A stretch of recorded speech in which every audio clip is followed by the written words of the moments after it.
And welcome to episode 22 of the Canadian Prepper Podcast, recorded May 2nd, 2019. My name is not Eric. Eric has decided with his legions of fans that he is too good for us at this time. He's going to wait, get his makeup on, maybe, come back and join us when he's ready for his close-up. Anyways, greetings from the alternate location. My name is Ian, and I live on a small hobby farm. I'm an outdoor enthusiast, sport shooter, reloader, and my farm designated handyman. I'm Alan. My friends call me a safety nerd. My background as a first responder has focused my mind keenly on safety. I teach first aid, coach my family and friends to be better prepared. I'm a locksmith by trade. I've worked in the physical security industry for more than 20 years now. I'm Gavin. I'm an instructor with Ragnarok Tactical, a CCFR field officer for the GTA, a volunteer first responder, and a regular panelist on the other CPP, which is Canadian Patriot Podcast, and a conspiracy theorist and all-around swell guy. So we've, I got to get that joke in here before Eric shows up. We have some extremely mobile content for you in this episode. We're going to start off with some news articles related to the preparedness and the outdoors. And next, we'll be letting you know how we improved our preparedness since our last episode. Then we'll get into the main topic for the episode, outfitting your vehicle with an eye on preparedness. So, Alan, you got some news? The Venezuelan government, in the never-ending saga there, has started using military force against its own citizens. The article that I linked to, which was from the CBC, relates to a skirmish around the Spanish embassy, I believe, which killed 4, injured almost 300, which included more than 200 detained. It's a mess. Some of the videos coming out of there are just absolutely horrific. And this is what happens when the citizens turn in their guns. Interestingly enough, did you see that one with the tank running over the citizens? That was a tank, the grandiose term for an armored vehicle. But anyway, it was pretty ridiculous nonetheless. It's they were just when the firepower isn't effective enough, you just run it through the crowd and see what happens. Yeah, well, I mean, when they can't shoot back, why waste your bullets, right? Why waste your bullets over them? Yeah. So I guess that's a good case for civilian ownership of a rocket launcher at that point, I guess. Absolutely. Yeah, absolutely, yeah. I mean, and like gas for them is cheap. Like Venezuela's got one of the world's largest, if not the world's largest, I guess, depending how you look at it, oil reserve. So, like, they could just keep refilling that thing up and just keep driving over people. Yeah, bullets cost money. Yep. Yeah. Gas and life is cheap in Venezuela, unfortunately. Yep. Yeah, no. In all seriousness, it is a good modern day example of registration does lead to confiscation. Confiscation leads to tyranny. It's just kind of it's been repeated about 100 times now, at least. I mean, you'd swear to God. Yeah, but none of those were real communism. None of them. No. Real communism has never been tried. I know, but anyway, so I got a couple. So I've got the Alberta Premier tables turn off the taps legislation. So soon after Mr. Kinney became Premier of Alberta, I think they call it proclaiming it because basically they're unopposed vote-wise. So they introduced legislation that doesn't mean they're going to turn off the taps, just means they have the ability to now. So this should put some pressure on some oil pipeline construction for sure. Yeah. Well, that's potentially good news then. Yeah, well, I mean, it will help boost the economy of Alberta, which of course boosts the transfer payments and then boosts the whole country's economy. Well, it was just released the other day that the Canadian economy as a whole shrunk for the third quarter in a row or something. That puts us right on the brink of a recession. Yeah, thanks, JT. Yep. The other one I was going to mention, I just put a link in there for the Calgary blizzard that happened recently. The link itself that I included has a really cool video clip of somebody driving down the highway towards Banff, and it shows what only looks like Zombieland with all the cars in the ditch. It's amazing, just how many people just careened right into the ditch as soon as the snow fell, which is unusual for Alberta drivers that would be used to that, you would think, right? Yeah. I just hope it's not like that when I make that drive in two and a half months. Well, when I lived in Calgary in July and we had snow. Mind you, I was there in December and we golfed, so it just depends on the Chinooks and the weather of the day. Alberta has some very, very strange weather that doesn't make any sense. Especially to environmentalists. Yeah. Leo DiCaprio. Yeah, exactly. If you can't figure out between global warming and a Chinook, it's a problem. But the good news is about Calgary, if you don't like the weather, just wait an hour and it'll change. So yep. be good. So the other one I was going to mention was Emergency Preparedness Week. Again, is coming up here in a few days, and I put a different link in there for some more publications for those starting out in preparedness. So not everybody's an expert that comes on and listens to the show. So it's a government website, just some basic outlines, really crappy videos for kind of insults your intelligence with how to put together some kits, but at least they do have some documentation on there that shows you how to get started, which is always a good thing. And everything you do is better than nothing. Yep. On that line, yesterday was International First Responders Day. So to all of the first responders out there, I appreciate your service. Thank you for doing what you do, and especially to the volunteers who do it because they want to, not because there's some kind of monetary reward at the end for it. Well, okay. Yesterday also kicked off Stop the Bleed Month too. Yes. So. Okay, if we're going to do anniversaries, then just in case our friend Benny is listening, today is Yev HaShoah, which is Holocaust Remembrance Day. So, I mean, again, another good example. Don't turn in your guns. Yep. Yeah. It's also yesterday was the Dead Day for Osama. Oh, well, there you go. Thing. And May Day. Lesser, May Day, not quite as fun of a holiday for some people. But. So celebrating the glorious revolution of workers, so to speak. It's the communist July 1st, basically. Yeah, 100 million people worldwide, I think, is the total. Not that there's anyone keeping track, but yeah. Well, before we get too bogged down in the politics. Let's go on to what we've done lately. We're getting off topic. Yeah, exactly. So what we've done lately for preps. So I guess I'll start off with, I didn't get a whole lot done this week. Unfortunately, my daughters decided to put our talk about hygiene to the test. They brought home some sort of weird bug from school, and we got to have our own little taste of amoebic dysentery or something going on around the house. So did you have enough tickets? And I did, and the good news is that I thought we could keep this episode clean now. But that's right. But it's interesting about the whole washing your hands, being very sensitive with what you're leaving behind and everything else. Just like you don't want to spread sickness, so come on now.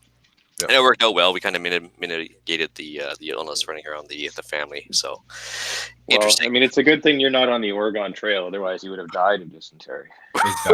Yeah, it was pretty nasty stuff there bringing home from school. So this is a bit of spring cleaning on the farm. So I was basically picking up burnable debris, left over from the trees coming down over the winter. Got rid of the excess trash. Did a little more reloading. This is a slow time for the shooting, and then I replaced some fruit off the, I'll say, quote unquote extreme weather we had over the winter time. Extreme for us, normal for you guys. But anyway, so I had to replace some temperature sensitive trees. And then next week is our big farming event. We have alpaca shearing day coming up next week, where I get a bunch of friends to come over and pretend to be farmers for the day, and we all kind of have a barbecue afterwards. It turns into a little social event. Cool. They all get to make sweaters out of the shearings. Usually ugly Christmas jumpers if we can help it. Nice. Excellent. Perfect. I think that's the way to do it. Yeah. For me, it's been hard on the PT train. It's been a lot of training over the last. You're going to hear that. That's going to be a broken record for the next year or so. Hard on the PT train. I am since the physical fitness in preparedness podcast. I'm actually down 14 pounds, and nice. I've cracked an 8-minute mile. So that makes me happy. I've got a conference coming up this weekend, which is going to be cool which is going to be full of all kinds of new toys. And I've started to learn a little bit about stocking and using essential oils for basic home remedies and such. Yeah, I'm always interested in that as well. Have you, what's your favorite essential oil so far? Like, what have you learned so far? I've learned that if I put a few drops of peppermint in my coffee in the morning, it tastes a little bit better. That's what I've gotten so far. I like to cook most of my foods in bacon, which is an essential oil. Yeah, there you go. Yep. Certainly a food group, I'm pretty sure. That's kind of my favorite thing to do is you cook the bacon and then crack the eggs into the bacon grease. Oh, yeah. That's phenomenal. I mean, it's an essential oil for keto. So yeah, there we go. Oh, yeah. I mean, if you talk about another food group, I got to turn on the camera for a sec. Hopefully my internet doesn't die. But, I mean, how could you not go with this essential food group? Pork rinds. Pork rinds. Yeah. Yep. I've got a couple of bags of those. Yeah. Yeah. Yourself, Gavin? Well, I guess this previous weekend I've taught 27 new people the Stop the Bleed curriculum. Fantastic. Yeah. So I also learned how to make my own cheese with delicious results. And in the process of building another gun, allegedly. Oh, I got a cheese question for you. So is hard or soft cheese, or was there like an actual recipe to follow, or how did that work? Yeah, so I went with my girlfriend to the One of a Kind show in Toronto recently, and they had one of those guys that sells the make your own cheese kits. Cool. And I was like, yeah, I could probably do that. Like, I really like cheese, and being on keto, I eat a lot of cheese. Mhm. So yeah, we just bought one of those, and like it's super easy. We just made mozzarella, but super easy. Like, it only really takes 30-40 minutes to do, and then you got to let it sit for a few hours, but super easy. We even kind of screwed it up a little bit, but still ended up with cheese. That's a happy little thing right there. Yeah, it was good. It worked Fair well enough. with my little homemade garden. We made like a little, homemade caprese salad with the cheese and the tomatoes and the basil. So That's fantastic. Yeah, it's self-reliance personified, right? yeah. Are you doing an SM build, or is this like a from scratch thing with the? Yeah, no, it's totally from scratch. Building like a new 7.5-inch AR. But I know I told you previously, but I've had some issue getting some parts. So It all comes in time. yeah, Just I'm gotta not in pick, a hurry, but just gotta pick your supplier. Like I learned the hard way, right? yeah, no, I've definitely had to add some more retailers to the blacklist. Oh, I think that's unfortunate. Yeah, no, Yeah. I had problems with the same retailer, but we don't want to throw them under the bus just yet. But it's Oh no, I've totally burned that bridge. I am never ordering from them again. But I'll send you a copy of the blacklist so that you're in the know. there you go. Yeah, actually, it's kind of like because Tyler from the other podcast, he actually helped me out because I ended up with a couple of parts short, and he sent them to me free of charge in the mail. Just haven't shown up yet. So Yeah, no, Tyler is a good guy. I actually just had dinner with him this evening. So there you go. Very So cool. yeah. I guess time to move on to the main topic. So we're going to be talking about basically outfitting your vehicle for the everyday and emergencies. So I divided the topic into 3 parts. So I guess we can all pitch in whatever you'd like there. So as far as everyday preps with the vehicle, what do you got to say, Al? I have. Oh man, what do I have to say? The show notes are extensive, so follow along if you don't want to listen to my voice. Starts with my EDC kit. What I decided on after playing around with it, I have a couple of pencil cases, which are fairly compact, easy to take with me. I can throw them in my glove box. Mostly, I put them in my lunch bag so I can take them with me kind of into work, and it's all really close by. One of those has a multi-tool, a headlamp with extra batteries, some nail clippers, some pair of nitrile gloves, some phone chargers, just the basic stuff that I kind of use on a regular basis. Some hand sanitizer, and I still don't know why I put it in there, but I have a small compass. I'm never in an area where I don't know where north is, but I have a thing that points to north. It's not a bad thing. The second pencil case has about 50 feet of paracord, a magnesium fire starter, a heavy duty lockback knife, some fire starters, which is mostly just Vaseline and cotton balls, some duct tape wrapped around little various things so that I have duct tape around, Pelican flashlight, and with some extra batteries. So that's kind of my secondary use stuff. I don't use it all the time, but I feel better having it nearby. On top of that, I have a backpack in my car and a duffel bag. The backpack is started out as kind of an adventure bag. My girlfriend and I found ourselves just kind of at random at a tractor pull 2 summers ago, and I was completely unprepared for just being out for the day, and I felt like an absolute idiot because I had all kinds of stuff in my car for if the worst happens, but I had nothing for if the best happens. So what I put in that bag is a change of socks, underwear, and a clean shirt, which is just a work shirt because, well, if I spill my coffee, I don't want to look like a bag of toys for the rest of my workday. A water bottle. There are lots of places now to fill it, but it's also a stainless bottle, so I can boil water if I need to, or use a life straw, which is also in there. I keep my passport in there because it's, I live close enough to the border, and we have a tendency to just kind of find ourselves in places where we're jumping across. Notepad and a few pencils, a deck of cards, and a little fold-up kind of travel checkers. Worst case scenario, I need, or not worst case scenario, but an average scenario, I just need to wait for daylight to figure out where I'm going, what I'm doing. So something to pass the time along the way. I have a small first aid kit in there. I also have some rain gear and a life straw. After our water episode, I'll be changing it to Sawyer's when I use these.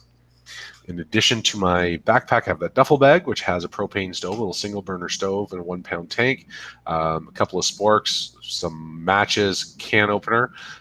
Every time I stay in a hotel, I grab the coffee, the creamer, the sugar, the tea bag. I have hot chocolate powder, sauces and seasonings that I tend to liberate from condiment stands, napkins, which can also be used as poo paper because apparently this one's staying clean.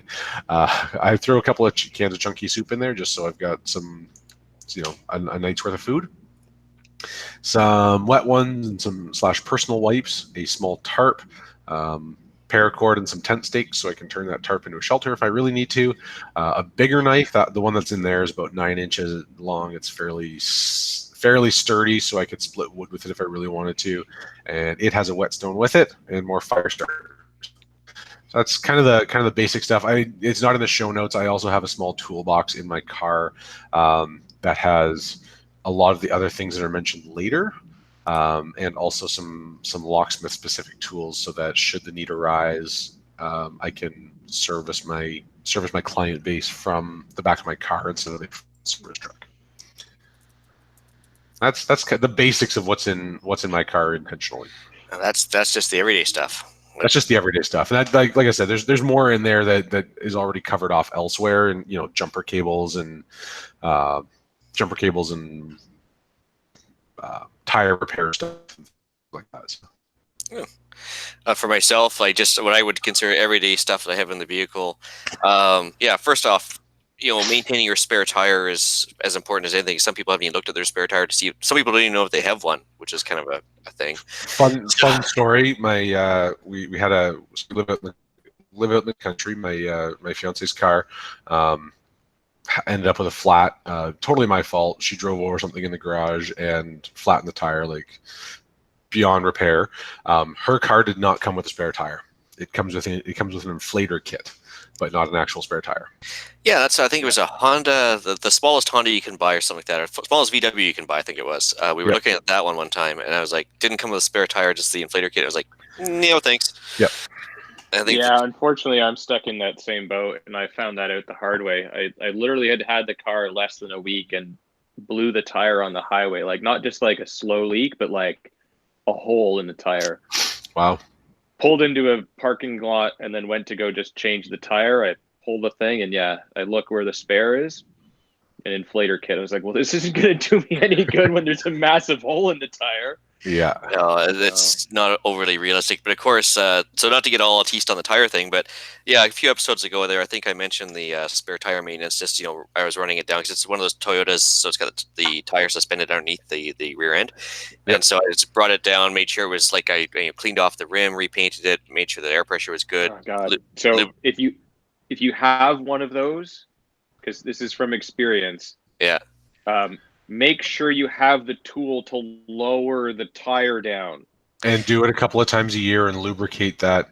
Yeah, you beat me to it. Yep. I was in the middle of nowhere in Utah, and there was a guy coming down the mountain on a busted-ass rim with a giant chunk out of it because he had the spare tire, but he didn't have the tool to drop the spare tire. Yeah, that's what I did. Luckily, one of the guys with us had the same truck and the tool, so we got him fixed up. But the guy with the two girls, the two guys and the single girl in the truck coming down the mountain at 10 o'clock at night in the dark, that came upon 20 drunk dudes with handguns strapped to them. They were looking at us a little weird, but yeah. And you were the biggest helpers going, right? Yeah. Yeah. So, I learned the hard way that mechanism seizes as well. So make sure you run that down a couple of times a year. Spray it. Lithium grease is excellent for that. You make sure that it moves freely, and then make sure that tire is properly serviced. Yeah, you stole all my thunder. That was no good. So yeah, a few episodes ago we talked about doing that, and it was first time I've done it in a while. But yeah, no, it's important to do. Like I made sure I have the tools handy, made sure I ran down the tire. So yeah, I also make sure I have on the truck with me a compressor, because I do go onto the forestry roads a lot. A flat tire kit, so everything from a puncture repair kit to some of the green goop if you need be. For myself, I got the big tire iron that's like X shaped, so you can actually get a little more leverage than the stock one. Nice. And for because I'm a bit of a delicate soul, I guess I put on some dollar store knee pads in there just so I can sit there and kneel down in the rocky soil and deal with it, get some force onto it. Yeah, or when it's time for a promotion, whatever. Either or. Like I'm just saying. Ask for a raise. Yep. Beg for your freedoms. Yeah, pull a Kamala Harris or whatever. Yeah. So, and actually, I had this discussion with my daughters. They're like, "Well, I just can't even," type of thing. I was like, "Well, listen, one of these days you have to learn how to change a tire, and if you can't, maybe you should consider investing in BCAA and sticking to highways, because at least that way you can call somebody who can." For the rest of the country, that's CAA. But because he's out on the island, it's special. It stands for big commies or something like that, or bountiful commies. I don't know. But honestly, the roadside assistance is not a bad thing to have, because there's some things that you just can't fix on the road. I'm not a mechanic by any means, by any stretch of the imagination. I also an old Malibu, and at about 400,000 kilometers, the fuel gauge stopped working. So if I wasn't paying attention to how many kilometers I'd driven since my last fill up, I found myself a couple of times stalled on the side of the road waiting for somebody to deliver gas to me.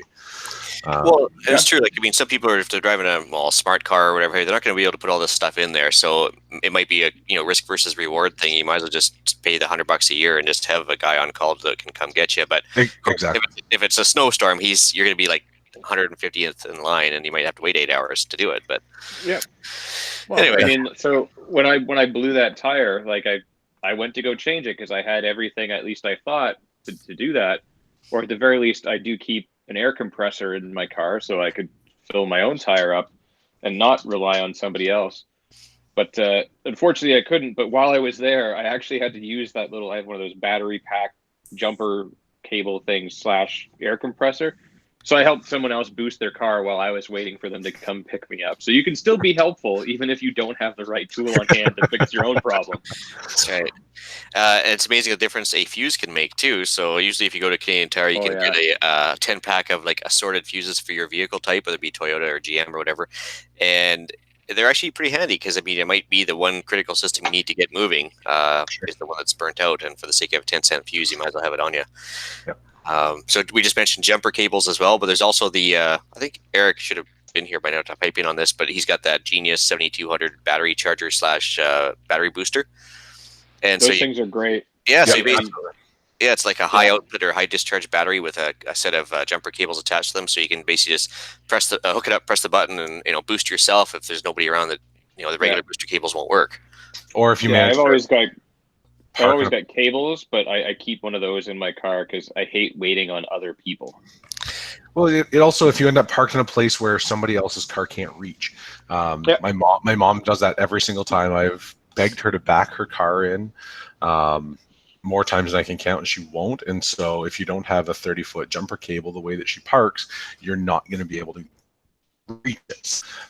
Those battery packs are huge help, even if you do have cables as a secondary end. Yeah. Well, I've even had it where I went out with an old girlfriend back in high school to a lookout point in the late hours of the evening, and the car is still a family show. Yeah, the car wouldn't start on our way home, but there was another car in the parking lot, and I had jumper cables. So I went up to them and go, "Hey, I know what's wrong with it. It just needs a boost. Can you give me a hand?" They're like, "Oh, we don't have cables." I'm like, "Well, I do." They're like, "Oh, well, we're really in a rush." I'm like, "Really? Come on." Yeah. You're going to leave two people here stranded in the middle of nowhere? So there's, garbage people out there. So those battery packs save you so many times because you don't have to worry about that. You just boost yourself and be on your way. Well, yeah, it's more of a self-reliance thing than depending on others. And plus, you might just be down a forestry road. There might not be somebody coming along for another month, so it's a good idea to have depending on your situation. I think they go on sale for like $110 or something, which sounds steep at first, but when you think of how much one tow costs, Yep. it could pay for itself pretty easily, right? Yeah. So absolutely. I mean, they're a lifesaver as far as I'm concerned. Like, do not go anywhere, even if you just drive around in the city where there's help everywhere. Just get some. It's worth the money. You will use them at some point. Yeah. Either for yourself or somebody else. Yep. Yeah. So some people might think this falls under emergency equipment, but I think it should be standard equipment. So just basically a jacket, seasonally appropriate, even maybe a little on the heavy side. A wool toque in case you get stuck outside changing your tire in the rainstorm. Gloves for cold weather, but also just work gloves in case you are changing that tire or you need to work on something under the engine. It's just nice to have some, leather covered. Especially when it's wet. Yeah. Yep. Which leads me, of course, I might just skip one item here on the list, but a towel. So if you're out in the rain and you're changing your tire, nothing feels better than having a towel inside the vehicle. Yep. So we have a towel in there. That's just an everyday thing I like to have on me. Also for the dog, in case he decides to go swimming in the swamp or whatever, I don't want him to sit on my seat with that swamp water on him. But then back it up on the duct tape, everything from attaching like the red flag to the wood when you go to the lumber store to patching something. It's like duct tape is constantly being used. I think I go through about a roll a month out of the truck. Duct tape and zip ties make the world go around. Yeah, absolutely. So I always have at least a couple sporks in the little console between the seats, because between the kid snacks I need to have on board at all times and last minute takeout, or if you get something at the grocery store, having a spork seems to save a lot of hassles too. Especially if high needs children. I hope they're not listening right now. They might be. But anyway, road map and liquid compass. So, well, you mentioned the compass before, but like, for example, like, I thought you were going to say liquid courage there for a second. I always like to have that around, but unfortunately that doesn't mix with the vehicle concept today. But so I mean, a couple times, like I was thinking of a time when you could use it. And when I lived in Southern Ontario, I remember a couple times when I was in Toronto, I'm sitting there in the middle of suburbia. It's flat. It's overcast. There's no sun. You can't figure out which way is north, south, east, west. And then without the road map and a compass, it's a little tougher to get going, especially when the Google Maps is jumping around because of all the tall buildings and everything else. It actually can come in handy once in a while. So I've used my compass more in downtown Toronto than anywhere else, because like you said, like especially when it's overcast and it's tall buildings, so you can't even get your bearings because you can't see a landmark. All it is just tall buildings. Yeah, and I was thinking, well, CN Tower in the lake one way, and trees the other way. Yeah, no, it doesn't quite work that way. Yeah, despite how big the CN Tower is, there are many spots that you do not see it from. Yeah, and so I always have a road map. It's a regular road map, not the other one we're going to talk about, but and a liquid compass. I used to have one going full anal here. I used to have one right on the dash, so it was like suction cupped in place. But now I usually just have one in the. Was it one of those ones that even when you tilt it'll? Oh yeah, absolutely. like a boat compass. Yeah, I still have some flares that I haven't used, but I'm going to switch those out to those reflective triangles soon enough. But for now, I've got I think 9 Orion flares floating around. Yeah, those flares, they're actually had the opportunity to use flares for the first time in my life, not all that long ago, in traffic. And what I discovered is that as much as they are bright and can be seen from a distance, they do not have a very long shelf life. No. Or useful life. They burn out fast. Yeah, I thought it was 45 minutes, but it's more like 15, isn't like 15, it? And then if there's good wind going, it's even less. I think what's going to happen is this fall, when the burn ban is over, I think when it comes time to burn up the excess foliage around the acreage, I'll just use those for a fire starter, because it's can confirm they work really well for starting bonfires if you douse them in gasoline and want to light it from a distance. that's where the pistol type flare gun comes in handy. So. Yeah. But and just for the everyday usage, I do have an ouch pouch. I call it the IFAC in a glorious term, but honestly, it's just the everyday Band-Aids. We'll get into the bigger stuff down the road here, but definitely something to have as an everyday item. Absolutely. And you had a list of stuff with the. I put a list of stuff in there. So your pouches start with a tourniquet and a few pairs of gloves. Buy the real tourniquets. Don't buy the crap from Amazon. Buy the cat. The actual cat. Forgive me for not looking at this, Gavin. Does Ragnarok sell the real deal? Oh yeah. Yeah. So you can buy from Ragnarok. Yeah, much like there are two types of music, country and western, there are two tourniquets that we will actually endorse, and that is the cat and the soft T. Yeah. So both. Everything else is trash. Don't even look at anything else. Yeah, so both of those are good.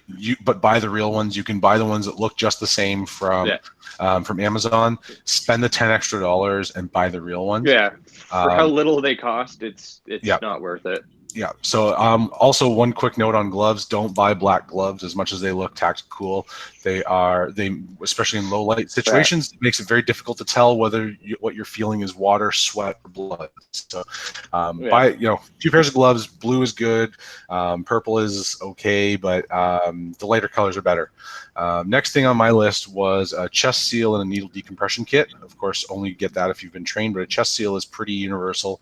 That lets air out, but not in, so that helps reduce, in the case of a penetrating chest wound, whether that be from an accident, like a car crash or a gunshot, whatever, will stop. Will prevent the lung from collapsing, which is of course a big deal. Lots of different types of gauze, cling gauze, like clean rolled gauze, and Coban or vet wrap are really handy to have around. The rolled gauze is excellent for packing wounds as well. It's not a perfect solution, but it's a good multi-use thing. If you're in a car accident, there's a good chance there may be a burn as well. That rolled gauze is great for treating that and at least covering it. Yeah, absolutely. So a few triangular bandages, they're kind of the duct tape of first aid. They can be used for a whole lot of things such as splinting and slinging and kitting if you run out of real ones. I've also put actual duct tape in there because that's great for occluding moisture out of wounds. Some paper medical tape. Please don't put duct tape directly on somebody's skin, especially for the guys out there. It really hurts when you take it off. But worst case scenario, can confirm. Yeah. Worst case being worse, I would rather deal with a little bit of razor burn and having a bare spot on my arm than be dead. Regardless, I would rather have the correct tools if possible.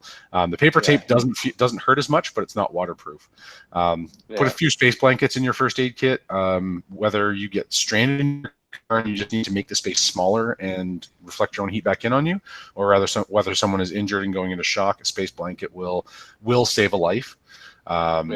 Some water and just some regular good old fashioned hand soap is good for cleaning out wounds. When I went through Stop the Bleed at the hospital in what was that, 3 or 4 weeks ago that I did that. The trauma nurse that taught the course made a really good point that you go to the ER, they clean a wound with soap and water. You go into surgery, they clean the wound with soap and water. You probably don't need anything more than that out in the field. So you guys are making me feel bad now because I said ouch pouch and I'm thinking large Band-Aid, small Band-Aid. You don't even want to see what I carry in my car. Oh, my first aid kit. I did not mention the large first aid kit that's in my. No, we're gonna get into that. But I was kind of laughed. I was like, this is quite the ouch pouch, man. You guys rock.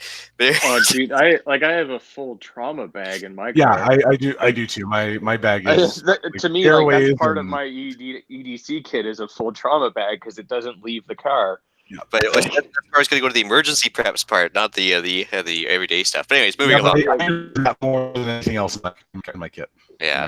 Yeah, but if you're the kind of guy that's going to roll up on a car accident and actually stop and help people, then your trauma kit is your EDC kit. That is very true. So the other thing I was going to mention for an everyday thing is just cash. I know they say don't leave cash in the vehicle, but obviously keep it hidden somewhere, keep it tucked away. But I don't know how many times I've been where either debit machines are down or it's cash only, maybe whatever, like all sorts of examples. But just having cash itself, it only has to be $100, whatever. But you know what, parking is brutal for that. Tank full of gas, parking, last minute parking expense. You know what, you're out if you're out for driving the country and you come up on a produce stand and you say, hey, that stuff looks really good, fantastic. There's not a produce stand that takes anything other than cash.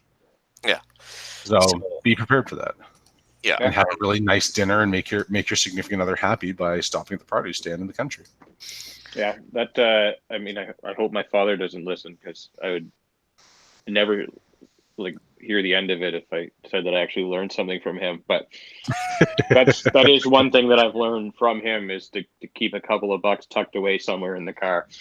Yeah, and don't leave it in your your change pocket there, right between the console and plain view or something, because obviously you're inviting a break. No, But yeah, keep it. so this is totally not where I keep my money, but most cars now have like that little like sunglasses thing. Yep. That's where he keeps his money, and I totally don't keep mine there. That's right. So I guess we'll move on to the actual emergency preps, quote unquote. But yeah, for me, when you transition from the everyday to the emergency, one thing to think about, especially in Southern Ontario, for when you think about stuff that's not normally covered with the regular road maps, is the BACKROADS map books. So I think we covered this off on a different episode as well, but just having those BACKROADS Ontario, BACKROADS Vancouver Island, in addition to your regular city's road map, it's going to give you like side roads that aren't normally mentioned. Just they are great. Alternate routes to getting there, whether it might even be forestry roads or whatever. It's just another way to get to your destination or get to where you need to go for whatever reason. Yep, absolutely. Yeah, I mean, you should, at the very least, you should have the giant paper, road atlas thing of whatever province you live in, like at the very least, because you may be in an area where your phone doesn't work or your phone dies or whatever it is. Because I had that happen recently when I was, many, many hours from home. I forgot to take my phone charger, and I was with Andrew, who's been on the show before, and he has an Android phone and I've got an iPhone, so I couldn't even borrow his cord, and my phone died. Luckily, we didn't need it, but if I was in an emergency and I needed directions in my GPS, that's not going to work. That's true. So, even though your car may work and everything else may work, if you don't have that phone cable to plug it in and charge your phone is useless. So that road atlas, even if it's just the regular road atlas, will get you home along with your compass. Yep. But the BACKROADS map thing is better. Yeah, it's obviously, we're going to say pulse proof, but of course your vehicle might not be. So, yeah. But even if you're not in your vehicle, you still need to know how to get home. Yeah, but that was one thing. Just difference between the regular and emergency. The other thing, I mentioned the toque before and having some gloves. I mean, I like to have the surplus wool toque. You can get it for like $10, so it's actually 100% wool. Just because even if it's wet, it still protects heat wise and everything else. But go into any surplus store and those like military issue, like ugly wool blankets. They're a couple of bucks. Throw one or two of those in the car, and they're useful for all kinds of stuff. Even to keep dog hair off if you had to. Yeah, they're useful right down to putting under your knees if you have to change your tire. That's right. You could use them as a drag to pull somebody out in an emergency. I mean, if you really need to, you could burn one to keep warm. Yep. I don't know why you wouldn't just drape it on you, but if you needed to burn one, you could burn it. That's not important right now. You need to burn it. Depending on like what your situation is, I don't know. But like you could drape it around you, but burning it will also attract attention. So depends on your exact situation. That's why you have a few, right? You drape one on you and then you burn the other one. If you need something dry to start a fire because it's been in your trunk. Yep. You could use them to splint things. They're multi-use. These are pretty well limitless. Yep. Yeah, so, pillow. Yeah, so I was going to say we just basically have to do regional and season appropriate clothes. So I mean, for me, it's like I like to have a raincoat during winter. You guys want to have a parka? Like when Eric forgets to, when Eric's bringing his high heels to work and he needs to like change the tire in the middle of winter, he's got to put on his winter boots, right? Yep. And Then some of those pads for corns from wearing the heels too long. I mean, it's get really painful. That's right. And then don't forget the long undies with a trap door. You got to have those for the cold weather too. So. Yeah, absolutely. Yeah, you don't want to take your pants all the way off to go lay some brick out in the woods. Yeah, that's cold. So under the banner of emergency equipment too, the glass breaker. I mean, some people have it on their knife. Some people have the little hammer style in their car. What do you guys have normally set up? I use an automatic center punch. I found that those are pretty cheap. Those are pretty cheap and easy to come across. I don't have to swing it. It's a little bit more controlled.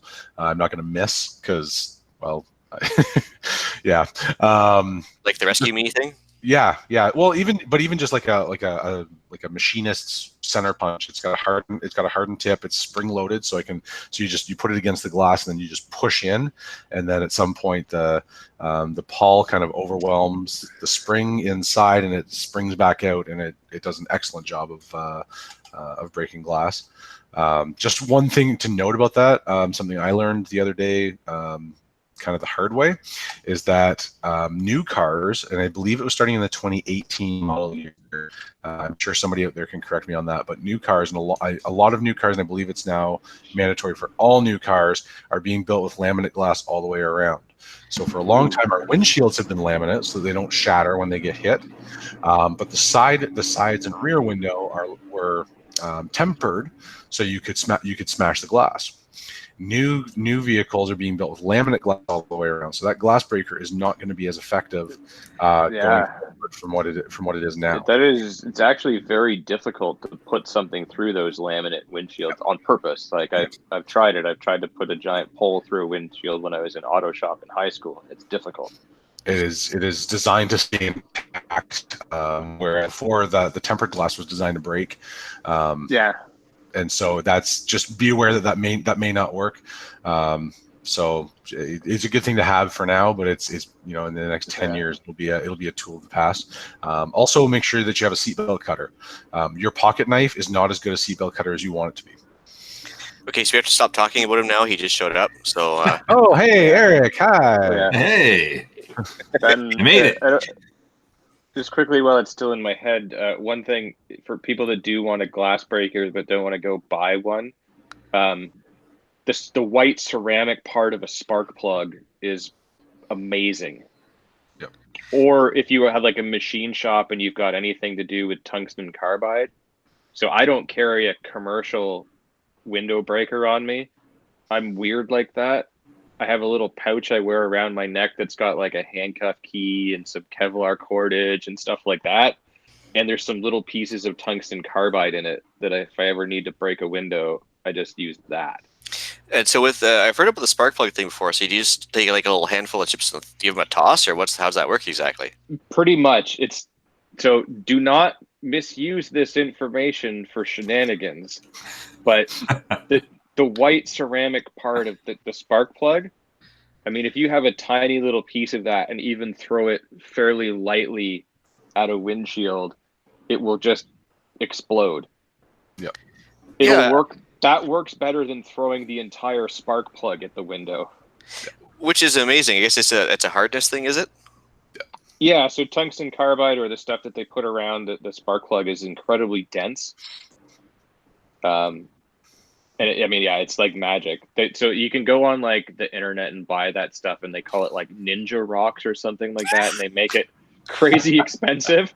Or you could just like go to any hardware store and buy anything that's tungsten carbide, or go into any auto shop place and buy like a single spark plug for like $1.50 and just hit it with a hammer, and that ceramic coating comes off. Or if you happen to like be on the outside of a car and need to get on the inside of the car for whatever reason, if you can somehow pop the hood and just pull the spark plug, that works. But yeah.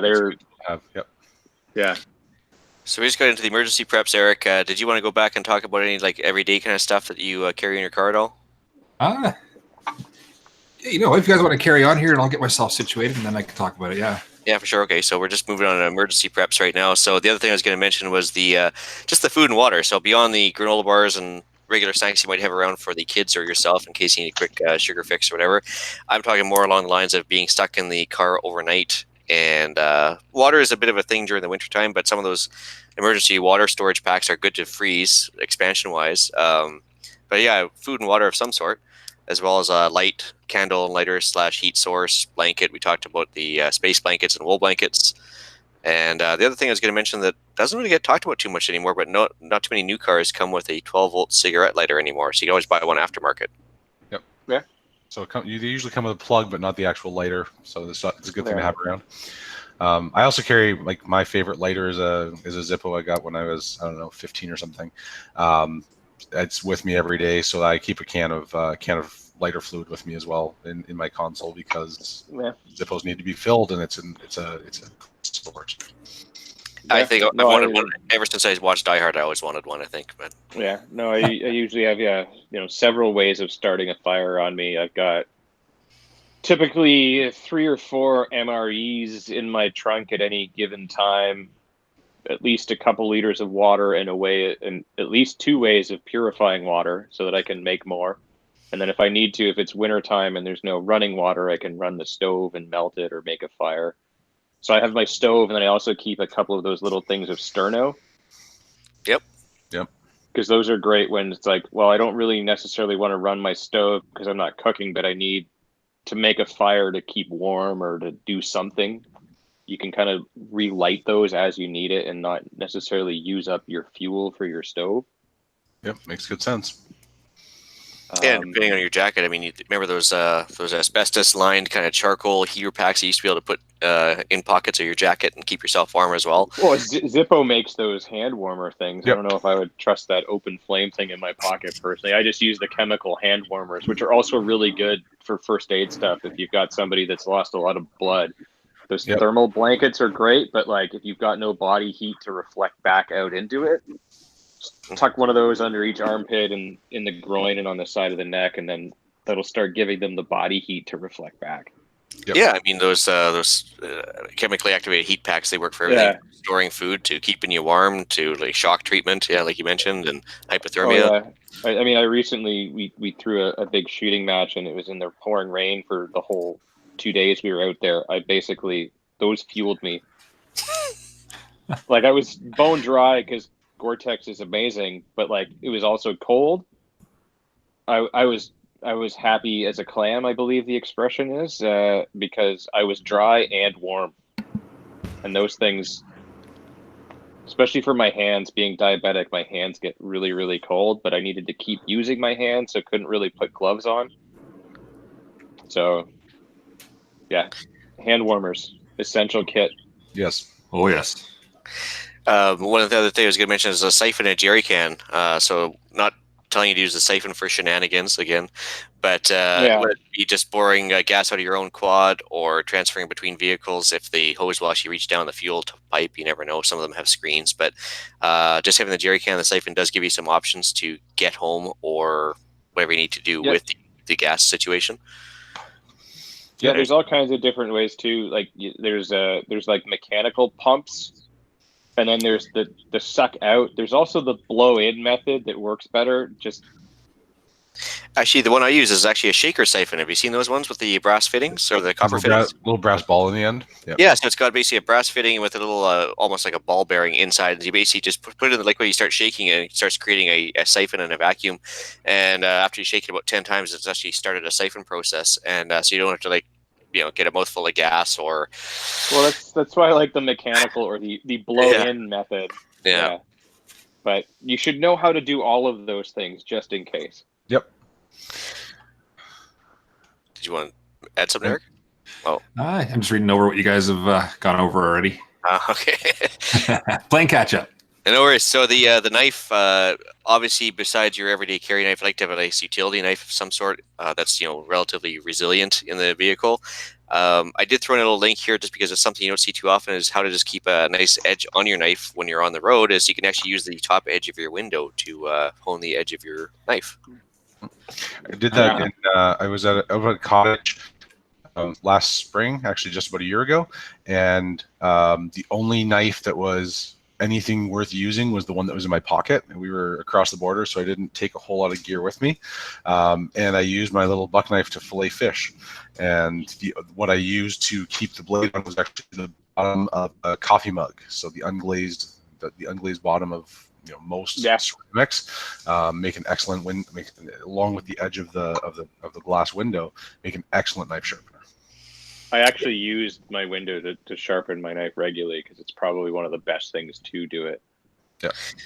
Yeah, I'm not even sure what the physical process is behind that, but I understand it's like basically they say it's like a harder than steel kind of when it's on the vertical there, but it seems to work really well. I've tried it and it works. Oh yeah. Well, it's just the same as using a ceramic, the same as using a commercially made ceramic sharpener, but faster, more convenient. Yeah. Just a quick note to the listeners, please don't cross the Canadian border currently with a folder if you can help it. There seems to be some shenanigans going on with the border agency. Try and cross with a fixed blade only if Yeah. you do that. Just That because makes Yeah. they're not right, but they're just Uh, arguing the point right now. So Yeah, so one thing for people that do travel, one of the best little tricks I've learned is the Victorinox little bird beak fruit knives that you can buy pretty much anywhere, like any Walmart or major chain store. They're like $8 a piece. Um, these are phenomenally sharp and durable knives for all kinds of stuff. So if you're traveling into weird places where you can't carry a knife, but you can go to the store and pick one up for like $8, allegedly make a great self-defense knife, but also come in pretty handy for a utility knife. allegedly. Allegedly. Yeah. Yes. But You know, sorry, what was the brand name of those things again? so the Victorinox makes the best ones because it's like, it's not quite a full tang, but like it's like 85-90% tang. Yeah, insert joke here. Yeah, I hear astronauts get all the tang they want, but if you're a knife nerd, you know what that means. It means that like there's a piece of metal that runs like the entire length of the body, and this runs most of the way through it. Yeah, so Really cheap knife companies will make like the blade and then a tiny little bit that goes into the handle. So like if you try to pry something or whatever, it's gonna snap. This runs almost the full length of it, and like I said, for $8 they come razor sharp. And if you ever had to use it for something weird and ditch it somewhere, it won't look weird laying on the street like if you have like a giant, Rambo size knife. yeah, I mean, Victorinox is the same people that make Swiss Army knives, and yeah, the tang is Yeah. just an extension of the actual blade itself. So it's Yeah, these I almost always have one of these things on me because they're wicked sharp and they come in handy. And like I said, like they're dirt cheap. So if you wreck it in any way, you could just chuck it. It's not even worth sharpening it. You just throw it out and buy a new one. There you go. Wow. So another thing I wanted to throw in there was safety glasses, N95 masks, and mechanics gloves / workers gloves for emergency purposes. Always handy to have. Safety is sexy. Yeah, well, especially if you're dealing with stuff under pressure, like tires, or whether it be even the radiator or whatever, Or breaking glass. breaking glass. Yeah. Yeah, there's no shortage of reasons to have safety glasses around. N95 masks, obviously, if you're in a dusty environment for whatever. I mean, it might be a fire. Yeah. Like a smoke issue, it might be a Or breaking glass. breaking glass again. Yeah. You don't want glass dust. Mechanics gloves, self-explanatory. Work gloves, same thing. You mentioned Yeah. I think before too, Alan, the backup battery pack for the cell phone, right? Yeah, absolutely. Oh yeah. Those things are great. It's just it should be required kit for everyone. Like they're just have one. Don't be stupid. Just buy one. Yeah, and actually, go ahead again. I've always got at least one of those on me, but when I like travel internationally, I have 2 or 3 on me because I've been stuck at airports so many times where there's nowhere to plug a phone in, and I'm so bored. Well, yeah, it's not even, you can get them at the dollar store. I mean, they're not the highest capacity batteries at the dollar store, but even at Best Buy, I found one that was actually a pretty decent battery pack for $14. So, I mean, they're getting to the point where like ludicrously affordable now too. Yeah, I I've see you even guys got a little mentioned- mini solar panel that I use too. Oh, nice. I see you guys mentioned the Genius, the 7200 battery charger up a little ways here in the show notes. That one's good too for charging your phone, and you can boost a car if you need. Yeah. Oh, it has a USB port on it as well? Yeah, it's got USB ports too, so it'll do both. Yeah, that was the reason I threw that in there, is because I saw it at your place there, and it was definitely worth mentioning. Yeah, that's the one thing I've learned is that like as battery technology, so like in my regular day job, I sell lawn and garden stuff, and some of that stuff is battery powered now. So like in order to like be cool and hip and with the times, like they're even putting a USB port on like the battery for your trimmer for your yard, because they know that people have cell phones, and if their cell phone gets below like 80%, people freak out. Yeah. So like they're putting USB things on every battery thing ever. So That's wild. Yeah, so you may as well get it because you know what, you'll use it. Like, Absolutely. Yeah. So yeah, one thing, well, you guys kind of started to touch on it now, is the mini hospital first aid kit for the emergency, under the emergency banner. the mini hospital is a term I used off the traveling prepper. He's got some really good lists of kit. But yeah, the tourniquet, absolutely couldn't agree more. Stop the bleed class. That is something actually I need to take as well. I'm probably going to do that at the podcast for charity shoot. I will see you there. Yes, rubber gloves, the face shield, like meaning like for the, I guess, is that the proper term where you actually the Laerdal It's a barrier shield. barrier shield? Yeah. Properly, but the idea is chances are good if you're doing CPR on somebody, they're going to vomit on you, and you don't want that in your mouth. Yeah, that's barrier shield prevents that. There's some sketchy people out there. Yeah, so you have a few options for that stuff. You have not doing CPR, or at least not the rescue breaths part of it. Yeah, you can do compression only CPR, which is good. Or you can just get like the little plastic sheet with a one-way valve. They're about $5. Then the next step up is like a proper mask with a one-way valve, and then you can keep going from there. Like in my trauma bag, I have one of the pumps, so it's got the mask with a pump, I have a so I can just go to somebody and go, here, you pump this while I do this, because I ain't putting my lips on somebody that I don't know. Yep. I don't touch strangers. Yeah. Stranger danger, right? Yeah. Oh, yeah. So it came up in conversation today with the traveling prepper as well. Fentanyl kits. Have you guys ever had any dealings with those at all? Yep. Okay, because so Gavin and I were talking earlier as well about back at episode 144 of the other CPP. We talked briefly about. I wasn't on the show at the time, but they were talking about how much car fentanyl was found in Toronto. It's becoming more and more of a prevalent thing, and whether it be an overdose case or maybe it's just somebody's transporting their vehicle or whatever. There's no danger to you if you inject it and you haven't been doing heroin.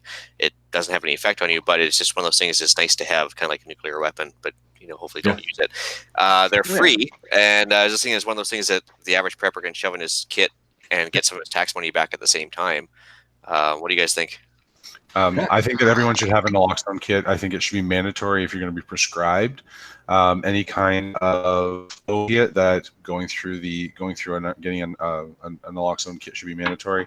If you know anybody, if you are a person that uses any kind of opiate, whether it's prescribed or recreational, accidental overdoses happen all the damn time. I'm not even talking about abusing drugs. I'm just talking about grandma who broke her hip and was prescribed a fentanyl patch and then accidentally put on a second patch without taking the first one off. That's how easily that can happen. And so be prepared for that. There are two kinds of naloxone kits. One is a nasal spray that requires the recipient to actually be breathing to at least some degree, and the other is an injectable. It's an IM or an intramuscular, which is fine as long as you're comfortable doing that. Either both is the best solution. So that you don't have to. I believe Ontario right now you can go into pretty much anywhere and get 2 kits, so you can get one of each. And then they'll exchange. If you bring back a used kit, they'll exchange another one for you. The first time you go in, the pharmacist will run you through the hows, the whys, the whens, and all that stuff. The kit itself is this big. If you're watching the live feed, it's a 4x6 clamshell case, has a pair of gloves, a CPR mask, the directions to do it, and the contents, like the actual medication. It takes about 15 minutes to go through the how-tos, but it's free. Every pharmacy in Ontario is required to carry them, is required to give them out free of charge, and you don't have to leave your name if you don't want to. Yeah, and actually, I did some checking. It's pretty much nationwide now. They're giving away for free, so there's no excuse not to get one. And it's just one of those things where if you actually do need one, you don't have time to go down to the drugstore and ask. And keep in mind too, if you're going to store it in your vehicle or somewhere, there are temperature restrictions as far as it cannot be frozen, and then there's a certain level of heat too that it can't be stored in. So you got to keep it kind of in a controlled environment. Yeah, it's better to keep in your backpack that comes in and out of the car rather than keeping it in your pack that stays in the car. Yeah. And that's also effective on codeine issues as well, right? Codeine is an opiate. It is an opiate. Yeah, it's a derivative. Yeah. It's a derivative of the poppy plant. Codeine, morphine, heroin, OxyContin, fentanyl. All the fun stuff. Yeah. All the really good stuff, hydromorphone, those are all. Oh yeah. I remember growing up with like a 6-pack of beer was rebellious, and now that Yeah. 6-pack of beer, that's for breakfast. yeah, Yeah. I guess one thing, just so that people that don't know or are aware, if you ever have to use this on somebody, not so much that's on an accidental, like I took too much because I can't remember to take my meds properly kind of an overdose, but like a self-induced, I like to get messed up overdose, when you inject them or give them the nasal spray, when they come to, they're probably going to come to swinging because you just ruined their high. Yep. Like instantly. Yep. And there's a good chance they're going to just take off running after that. Yeah. and then 15 minutes later drop down again because it's only good for. Yeah, so it doesn't reverse things. It just temporarily reverses things. It temporarily delays the effect. It's yeah. So yeah, if you give that to somebody, give them a little bit of space, and be calming and confident in yourself when you've done that, because they will come up pretty quick, and they will not be happy with you when you've done it. And probably have called the ambulance prior to giving it to them. Oh yeah, while you're giving it to them, someone else should be calling. Because that's kind of rule number one, is that's something to happen. That's something to do while help is coming. Yeah, but just in case people don't know, like it's not you give it to them and like they're good to go. Like they're still overdosing. Yeah, healed. Watch some YouTube videos about what happens when you deliver Narcan. It's eye opening. Dude, you're harshing my journey. Yeah. Yes. Yeah. But more like, why did you just ruin my $45 high when I had to sell? Yeah. I know. Yeah. Do all sorts of stuff to earn it, and exactly. Yeah. So the last thing I just wanted to touch on too, for the quote unquote emergency stuff, is if you're not in this big city, you're not in cell phone range, maybe a ham radio is an option. If you are licensed and you have one, either truck mounted kit or one in your bag. Just in an emergency, you don't need it. You don't need it. Yeah, that's true. But just to see if you can get a hold of and anybody. also, even if you are in cell phone range, have one anyways, because cell phones in emergencies are notoriously unreliable. As we will discover next week. Yes. Yeah. Or even if you don't have a ham radio, a CB radio, if you're anywhere near like a major highway, truckers are always on that thing. I usually have like an FRS, a CB, and a ham radio on me because I'm a nerd like that. Yep. So. Yes. So I guess we're moving along to the get home bag portion. May or may not be appropriate for some people. But some people call it the get-home bag or the much-stitched the vehicle bag, even a pseudo bob, I guess. But there's a few things we should probably cover off with that. Anyone want to start? Sleeping bag and shelter is the first thing on there. On my list at the top, I've got bags. I don't have a sleeping bag. I don't see a need for it. If I really need to, I'll wrap myself up in my tarp and turn it into a hammock. But if I have to bunker down, that's more weight than I'm interested in carrying. But that's my personal opinion on that.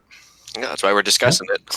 Yep. Yeah. I would be of the same belief. Like I keep climate and time frame appropriate clothing in the car, so I won't need a sleeping bag. I'll just sleep in my snow pants and winter jacket and all of my other clothes, and like a space blanket, and chuck a bunch of hand warmers in there or build a fire or whatever. I like to keep my like bug out bag, which to me I consider part of my EDC in terms of my car kit because it's always in there. But yeah, there's shelter or a way to make shelter. And yeah, no sleeping bag, maybe like a thin blanket in the winter time. I'll add that, but otherwise, no, I'll sleep in my clothes. Yeah, no, for sure. Keep it as light as possible. Yeah. Well, it boils down to a weight and distance thing. I mean, how much distance you have to carry or cover too. That's going to come into play. It's going to hopefully not ditch my internet here. I'm going to turn the camera back over a sec. So on the compass aspect, so I also have the big liquid compass on my everyday carry kit as well. But even a little tiny one like that can come in handy too, where you have a little compass that gives you some basic guidance for the average time when the cell phone GPS isn't working properly. Yep. And then, It's always important to know which way north is and know which way you have to head. So it's never a bad idea. 2 is 1, 1 is none. And if you're like Ian and have that big mounted compass on your dashboard that you can see from a foot and a half away, then something you can take with you is a good thing to have. Well, that, and like, I mean, you said that, 2 is 1, 1 is none. That's not just physical assets, it's knowledge and how to acquire that information as well, right? So don't just have a single compass, have a single compass that works really well and some other way that you know how to figure out which way north is, or 2 ways to build a fire, or whatever it is. Have maybe a physical item and then a knowledge to do it another way, so that you always have a redundancy built in. Absolutely. Yeah, so I think we mentioned the knife and multi-tool before. I mean, it's more of a EDC thing and an everyday thing, but also it's one of those things where if you are going to leave your vehicle behind, and that's kind of 2 of the main things you got to take with you no matter what, right? Absolutely. Yeah. Whatever you do, if you've got all these tools and things with your car and you have to leave it, take it all with you. There's no sense in saying, well, if I shave in 3.5 ounces of weight, then I might make it 47 steps further. No, take it all with you. Walk slower if you need to, but it's better to have and not need than to need and not have. Yeah. So take it all with you. Take everything possible out of your car, down to the Kleenexes, which can light you a fire or keep you clean, whatever. But take it all if you do have to leave your car. Well, exactly. Like, it seems a little weird saying all that after we said we don't keep sleeping bags because that's extra weight, but like, you've already probably got something you can use for that. But yeah, don't leave the multi-tool. Don't leave the food or the water or the things that you will actually need. Yeah.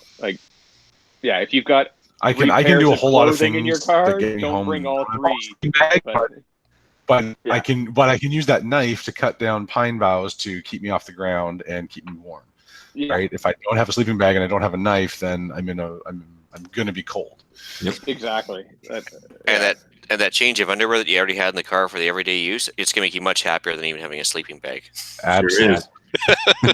Yeah. If anything, though, like, change the underwear and then hike out in the clean ones and leave the dirty ones behind, so that the dogs can come and smell the dirty ones and track you down faster. Absolutely. leave scent. If you're rescue is the other part of this, right? Yeah. Obvious. Water filter, we touched on the Sawyer / the Lifestyle and the bottle. You mentioned the stainless steel aspect. That's a really good idea to make sure you can boil it as well. Yep. Yeah. Food. Do you guys carry like food with some sort of get-home bag, or like other than the average just granola bars and everything else, or is there actually some specialized food you guys have? I just I've got a little bit of Mountain House. I keep a couple of cans of chunky and a couple of cans of tuna in my car. Not the best for weight, but I can cook within that container by just opening the can. If I manage to lose or not carry my cooking facilities, I can cook within that can. So I sacrifice a little bit of weight there for that redundancy, and also a package of jerky because it's jerky. There's never a bad time for beef jerky, is there? Nope. Yeah. Well, I mean, even like a big bag of peanuts, like calorie-wise, is enough to kind of sustain you for a period of time. Yeah. But one thing that works really, really well, I think I may have mentioned it before, if you mix honey, peanut butter, and like coffee grounds, they make great energy bombs. That sounds really good. Yeah. Yeah. You can get all of those, by the way, at Starbucks for free just by asking. Yeah, you can also make tomato soup at McDonald's for free.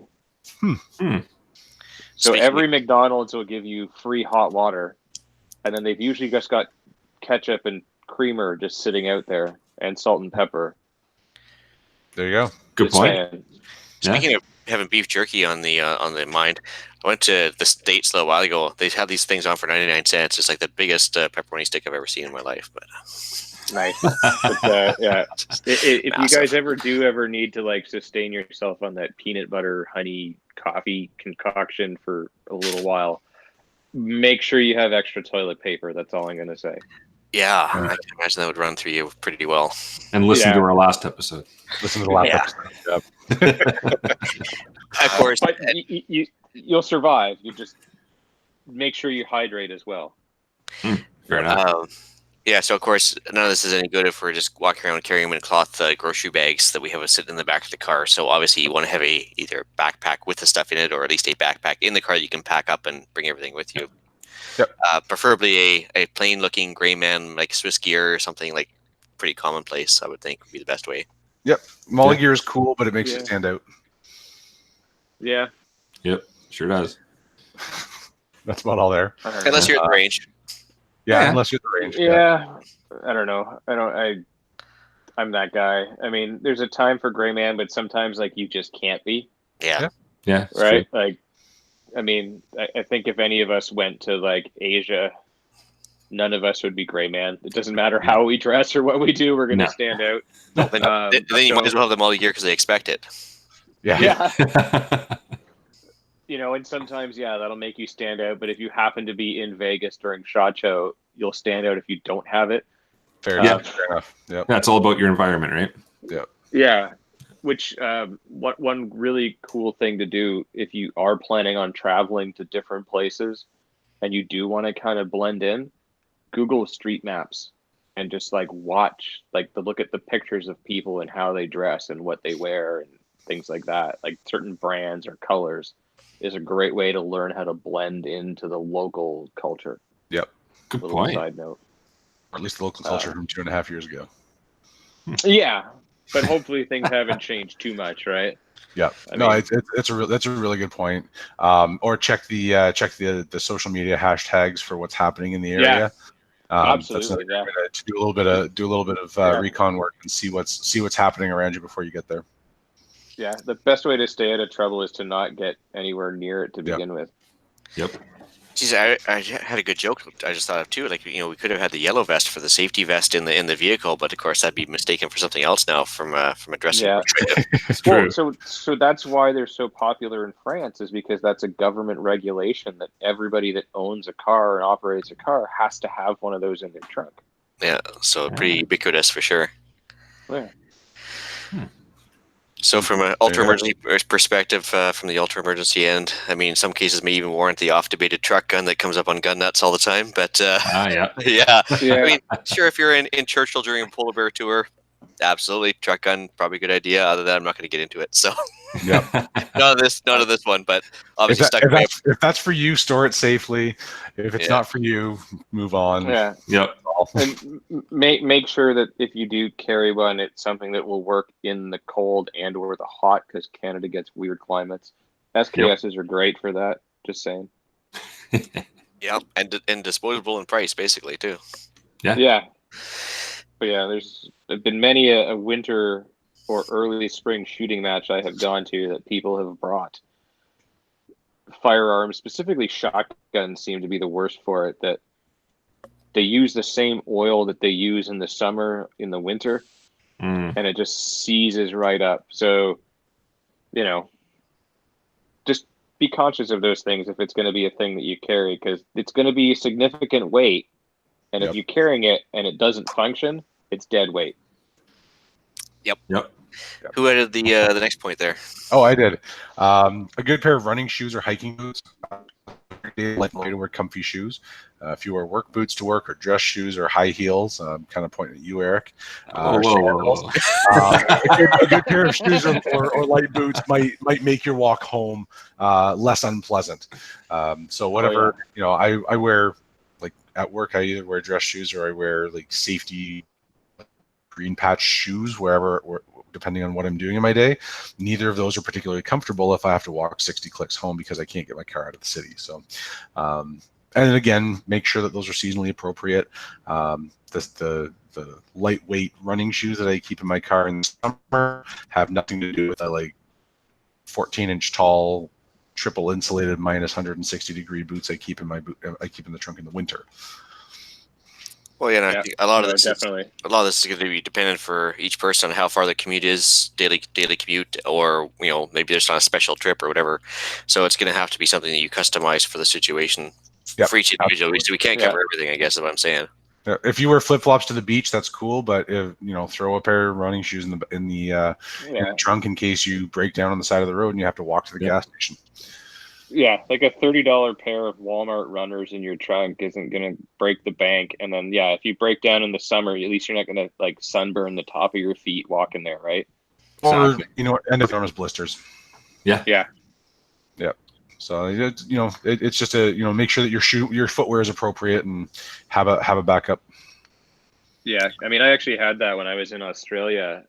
We were on our way to Kings Canyon, and our tour bus broke down. And my buddy and I were there, and we were dressed fairly appropriately. We had hiking boots, pants, t-shirt, water, all of that stuff on us. But our traveling companions that were with us were two elderly ladies that were like in the worst footwear ever. It was like I couldn't believe they were wearing these to begin with. Like maybe like hiking boots for what we were doing was like a little overkill, if you will, but like not appropriate. Right. But like they had like heeled sandal flip floppy type things, and I was just like, this isn't like it's a tourist thing, but like it's not a tourist thing. Like you are going to be outside and walking and stuff. Like, Yep. So when the tour bus broke down, I was like, man, this is going to drag on for much longer. These ladies are going to be screwed. Well, at least if the dingo's attacked, at least you'd have a buffer for a couple of days, right? Yeah. To get them first, Yeah. I'm not the fastest in the group, maybe, but I'm definitely faster than them. So that's all you need to be is not the slowest. That's all. Yeah. Well, that's what I guess. Is there anything else you missed? That's a lot of stuff. Taylor, get a bigger car. Yeah, tailor to your needs. Just always have a trailer with you. Yeah. It sounds like another really important thing with your car. Change the fluids regularly and keep your gas tank at least half full. Right, you can save yourself a lot of effort. You can save yourself a lot of need to have all this stuff. If you take care of your vehicle, it's less likely to break down. It's less likely to strand you at an inconvenient moment. Actually, on that note, how many times have you actually seen somebody checking their oil when they fill up with gas? Never. Yeah, it's not something that people do very often anymore, right? I check my oil about twice a month, and I change it on a regular basis. And I don't check it. I don't check it every time. No, I have an app that does that for me. It just tells me to change the oil. I have an app too. It's a calendar appointment. No, I mean, car has a thing. Like it sends me notifications when I need to do things. Like if I've got a flat, it goes, "Dude, you've got a flat." It's awesome. Nice. Oh, nice. Which is fine as long as you have those backup batteries to keep your phone charged. Yeah, exactly. But yeah, if I go in for a long car ride, I make sure that all that stuff. But like in the city, I'm not super worried. But to do those things, especially if you have an older car that doesn't have like all the cool, fun bells and whistles. And if you own a Chevy Equinox, make sure you keep up on the oil changes. They are notorious. They just oil pigs, or what are they? I've had two different Equinoxes now, and I've had two different oil problems. One being that the piston seals went on my most recent one, which threw the timing chain and actually ended up in a rebuilt engine, which was awesome. It's all good when it's warranty, but if you got to pay for that out of pocket. It was a $2,700 repair that cost me nearly $1,000 when everything was said and done, because they had to replace the head and like the master cylinder and all kinds of great stuff. So it was stay on top of your oil changes. That's what I can say about that. Cool. I guess it's going to lead to the podcast challenge. If you want to cover that off, Alan. Sure. So your podcast challenge for this week is to put at least 3 items in your vehicle that are missing from the list, or something that we didn't cover. And especially if it's something we didn't cover, let us know. Send us an email. Send us a picture of your car setup, because we're gonna come back to this again. We're probably gonna do this again in the fall when we start talking about winter car preps. So shoot us a picture at the email, which we'll link to below, or on the website or wherever, and we will we'll talk about it on the next episode, and we'll keep it going for the next time we talk about this. And you can send that to feedback@prepperpodcast.ca. Thank you, Eric, for putting that up while I'm reading this. No problem. And we'll let's see what you have. So if there's something we missed, show us. If there's something you want to, or if you add something to it, show us. We love hearing from you. Well, I think there is some pricey items in this stuff that we mentioned, but I mean, there is a lot of stuff that's relatively cheap to get, or sometimes free with the naloxone kits, right? So I mean, shouldn't be too insurmountable a challenge to meet for sure.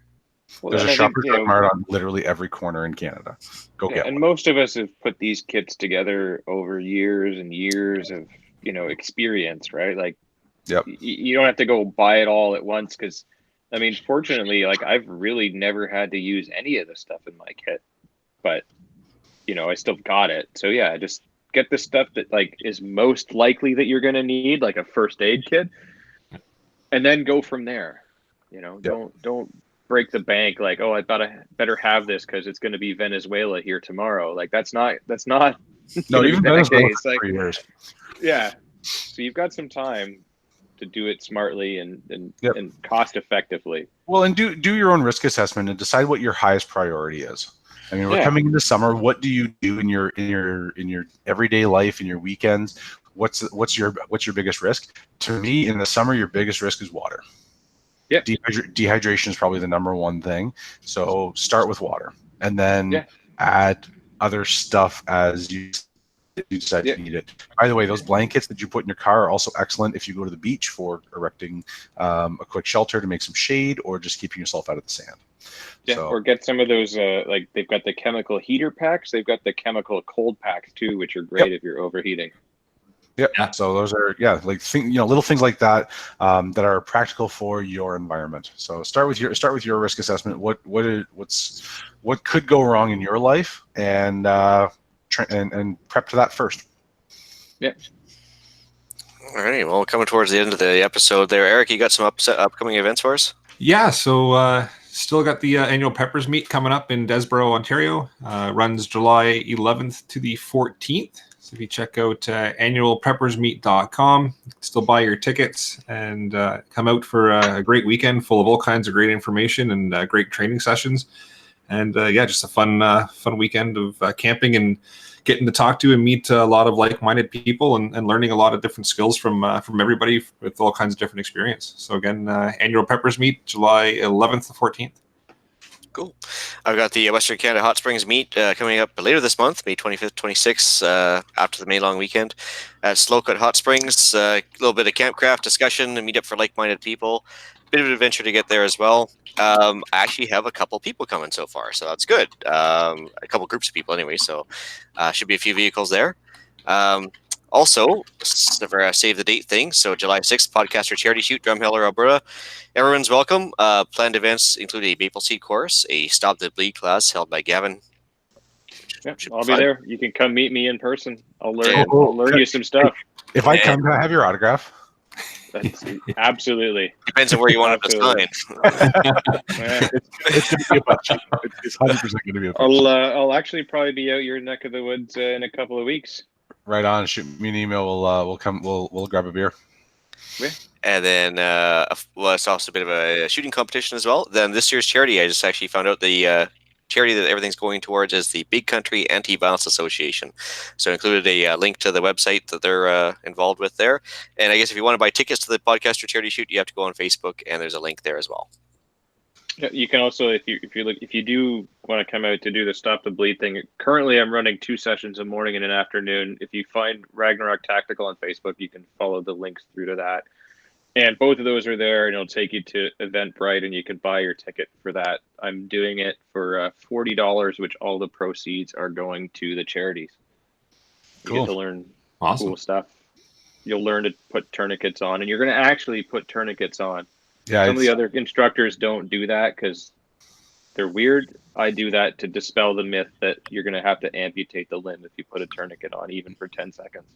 The company that I teach for, we are prohibited from doing that, which doesn't mean that I don't. It just means that I could get in trouble if I out myself to whomever that is.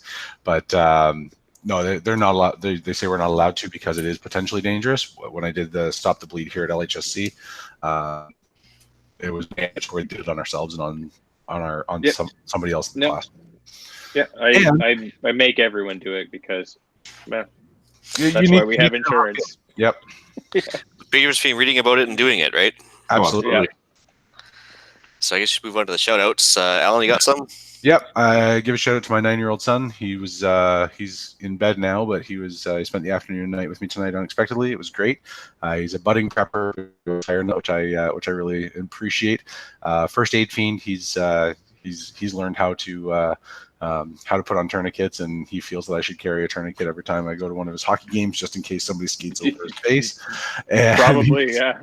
Just an all around kid. So he's gonna listen to this another day. My daughter may or may not be listening to this. She was on the fence as to whether she was going to tune in live, but if she's out there, hey kiddo, love you. And that's who I've got for this week. Awesome. I was going to give a quick shout out to everyone who's joining us on the live feed. I've noticed the last couple of episodes it's starting to grow, and we appreciate everybody coming out to watch us live as we're recording this and throwing in their 2 cents as we go along. It's much appreciated.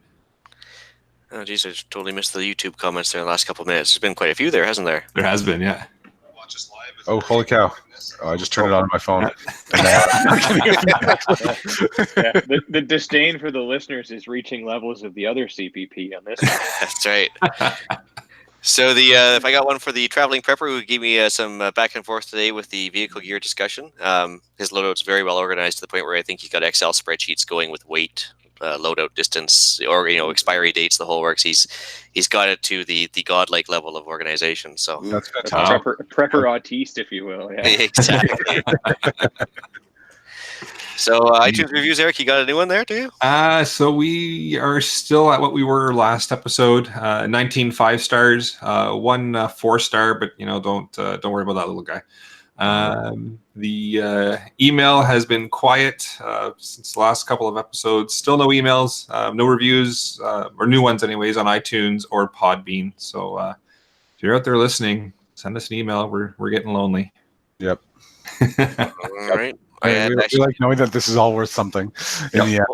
Well, interesting it is because we started up that mag episode, and we put a mag section on the International Preppers Network, and I got my first bite. So I've got one guy in contact with me for Vancouver Island, so that's good. Hopefully we'll meet up soon.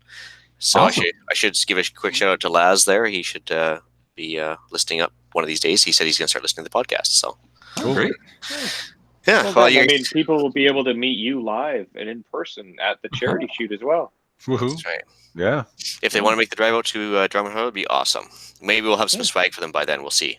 Yep, it's in the works. We're working on that. So, Eric, you want to take over the outro? Yeah, sure. I showed up late, but I'll do the outro. So I'll bring episode number 22 of the Canadian Prepper Podcast to an end. You can find the podcast on iTunes, Podbean, Spotify, or your favorite podcast app. Please help us out. Take a few minutes. Submit a review. It helps other people find us. You can also find us at prepperpodcast.ca. And we do record these shows live on YouTube chats. Again, thanks to everybody who's tuning into that. If you want to really peek at the shows, please subscribe to the YouTube channel, The Island Retreat. Click on the notifications tab, and that will give you an alert when we are going live. You can contact me directly. Find me on Instagram at PPSWO.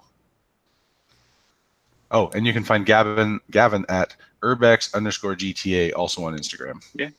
That are actually quick. If you're around for the long weekend, Victoria Day weekend, I'll be doing a Stop the Bleed class in Mississauga. So find me. Cool. Come on out. I'll teach you stuff. To find that, Gavin, is it through Ragnarok or is it going to be on Facebook? If you find me on Ragnarok Tactical on Facebook, or you can find my personal Instagram account or the Ragnarok one. All the info is on both of those things. So sounds good. We're multifaceted like that. That's right. You're on all the social medias. Yeah. Sadly, I had to join one today. It's kind of a sad day for me, actually. Which one? I had to go on Facebook to join it. Yeah, I'm in the works to hopefully become a field officer for the CCFR, and so one of the things is they require private messaging on Facebook. So I was like, welcome to the addiction. Yeah, well, no, I'm just going to lock that thing right tight down and hopefully not do too much other than the CCFR work. Assuming they'll have me anyway. So yeah. Anyway, so as far as myself, you can reach Ian directly by emailing me at theislandretreat@gmail.com. You can also find me giving my 2 cents worth with Gavin on Canadian Patriot Podcast, also available on iTunes and YouTube. There you can find us discussing the merits of a freer society, exploring ever more government waste, and squirreling off on the odd tactically driven conversation. And you can find me at rapidsurvival.com on the live chat. You can also email me at feedback@prepperpodcast.ca. And let me know if there's any topics you want us to cover off on future episodes, or anything that you like that we're doing or you don't like.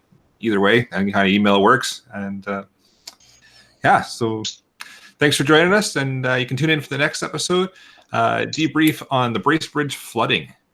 So we have some local boots on the ground there. Will give us some lowdown on what happened there. It should be fun. Yeah, it's going to be a good episode. So until next time, be prepared, stay safe, and keep learning.